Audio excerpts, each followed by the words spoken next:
Hi friends, ಎಲ್ಲರಿಗೂ ನಮಸ್ಕಾರ. ಇವತ್ತಿನ ಒಂದು ವಿಡಿಯೋಗೆ ಸ್ವಾಗತ. ಕಾರು ಪ್ರಿಯರ ಕುತೂಹಲ ಕೆರಳಿಸಿರುವ ಟಾಟಾದಿಂದ ಮಾರುಕಟ್ಟೆಗೆ ಬರಲು ಸಿದ್ಧವಾಗಿರುವಂತಹ ಟಾಟಾ ಕರು ಅನ್ನುವಂತಹ ಕಾರು ಇದೀಗ ಅಧಿಕೃತವಾಗಿ ಮಾರುಕಟ್ಟೆಗೆ ಬರುವ ದಿನಾಂಕವನ್ನು ಘೋಷಣೆ ಮಾಡಿದೆ. ಮುಂದಿನ ತಿಂಗಳು ಅಂದರೆ ಆಗಸ್ಟ್ 7ರಂದು ಮಾರುಕಟ್ಟೆಗೆ ಬರಲು ಸಜ್ಜಾಗಿದೆ.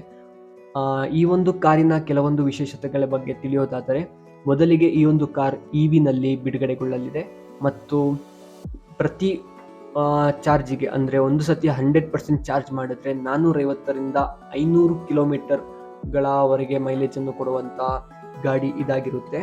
ಈ ಕಾರನ್ನು ನೆಕ್ಸಾನ್ ಮತ್ತು ಹರಿಯರ್ಗಳ ನಡುವಿನ ಒಂದು ಬೆಲೆಯಲ್ಲಿ ತುಂಬಲಾಗ್ತದೆ. ಅಂದರೆ ನೆಕ್ಸಾನ್ ಮತ್ತು ಹರಿಯರ್ನ ಬೆಲೆಯಲ್ಲಿ ಪ್ರೈಸಿಂಗ್ನಲ್ಲಿ ತುಂಬಾ ವ್ಯತ್ಯಾಸ ಇದೆ. ಈ ಒಂದು ಪ್ರೈಸಿಂಗ್ ಮಧ್ಯದಲ್ಲಿ ಈ ಗಾಡಿ ಬರಲಿದೆ. ಅಂದರೆ ನೆಕ್ಸಾನ್ಗಿಂತ ಕಡಿಮೆ ಬೆಲೆಯಲ್ಲಿ ಈ ಗಾಡಿ ಸಿಗಲ್ಲ ಅನ್ನುವುದು ಗೊತ್ತಾಗುತ್ತೆ.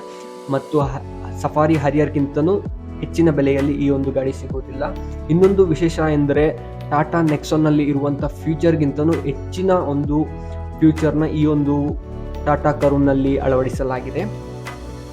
ಇದರ ಎಕ್ಸ್ಟೀರಿಯರ್ ಮತ್ತು ಇಂಟೀರಿಯರ್ ತುಂಬಾ ಒಳ್ಳೆ ಡಿಸೈನಲ್ಲಿ ಮಾಡಲಾಗಿದೆ. ಆದರೆ ಅತಿ ಮುಖ್ಯವಾದ ವಿಷಯ ಏನಂದರೆ, ಒಂದು ಹೈಲೈಟ್ಸ್ ಆಗಿ ಹೇಳೋದಾದರೆ, 20ರಿಂದ 22 ಲಕ್ಷ ಬೆಲೆಯಲ್ಲಿ ಕೂಪೆ ಡಿಸೈನನ್ನು ಮೊಟ್ಟ ಮೊದಲ ಬಾರಿಗೆ ಪರಿಚಯಿಸ್ತಾ ಇದೆ.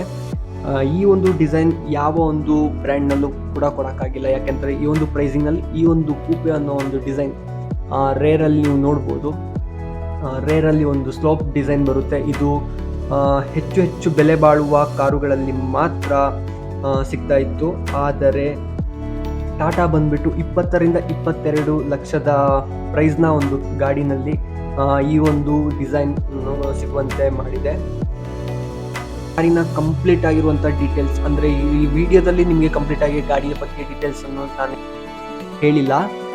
ಸೊ ಕಂಪ್ಲೀಟ್ ಆಗಿರುವಂಥ ಡೀಟೇಲ್ನ ಬಂದ್ಬಿಟ್ಟು ಗಾಡಿ ಬೆಂಗಳೂರಿಗೆ ಬಂದ ದಿನವೇ ಆ ಒಂದು ಗಾಡಿಯ ಮುಂದೆ ನಿಂತು ಸಂಪೂರ್ಣವಾಗಿ ಇರುವಂಥ ವಿವರವನ್ನು ತಿಳಿಸುವಂಥ ಪ್ರಯತ್ನ ನಾನು ಮಾಡ್ತೀನಿ. ಈ ವಿಡಿಯೋ ಇಷ್ಟ ಆಗಿದ್ದರೆ ಲೈಕ್ ಮಾಡಿ, ಶೇರ್ ಮಾಡಿ, ಸಬ್ಸ್ಕ್ರೈಬ್ ಮಾಡಿ ಅಂತ ಹೇಳ್ತಾ ಈ ಒಂದು ವಿಡಿಯೋನ ಇಲ್ಲಿಗೆ ಮುಗಿಸ್ತಾ ಇದ್ದೀನಿ. Thank you so much.